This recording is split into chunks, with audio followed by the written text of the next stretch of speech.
Hi friends, today for math we have a really big challenge. Now that we have learned about all of the 4 coins that we'll talk about in kindergarten, we're going to be putting them all together and counting them. It can be pretty tricky because we're going to need to change our counting a few times.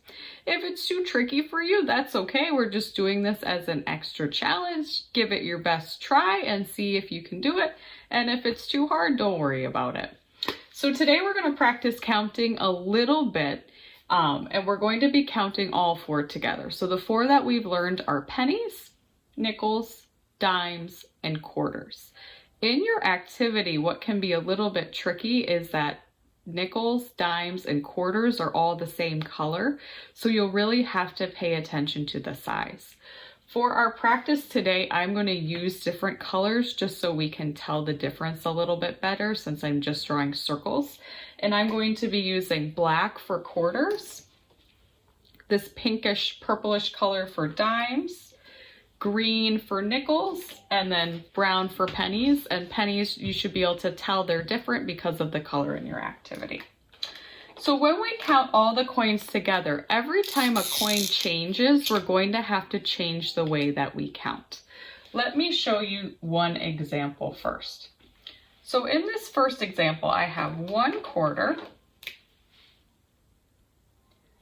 1 dime, 1 nickel, and 1 penny. This is going to be very tricky. When you count all of them together, just like we practiced before when we did dimes, nickels, and pennies, you always want to count the biggest coin first. Since we're doing all of them, the biggest coin is also going to be the one that's the biggest size, and we're going to start with our quarters first. So if I were counting this example, first I would count my quarters. I have 25. Because this counting can be very tricky, sometimes I like to write it underneath so I don't forget how much I have. So first I have 25. Now I need to change my counting to count by tens. 25, 35. I'm gonna write that number under the dime. 35 cents. Now I need to change my counting again. I'm going to start at 35 and I'm going to count by 5s. 35, 40 cents.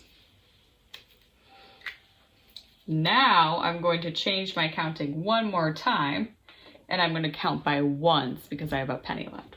40, 41. So in this first example, I have 41 cents.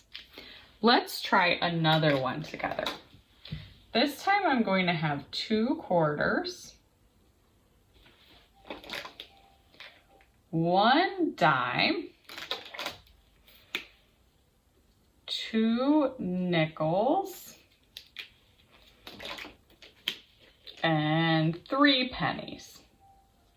So I'm going to start with my quarters. I have 2 of them, so I'll count them like this. 25, 50. I'll write 50 cents because that's how much I have to start. Now I'll switch to count by tens. 50, 60. Now I'll switch to count by 5s. 60, 65, 70, and one more switch. I'm going to switch back to 1s. 70, 71, 72, 73, 73. Oh, you can't see that. Let me move it. 73 cents. Notice how slow I'm counting them. You want to go slow so you don't accidentally make a mistake, and this counting is very tricky. Let's try one more together. This time I'm going to have 2 quarters, 2 dimes, 2 nickels, and 2 pennies. See if you can count that one on your own, and then we'll check your answer.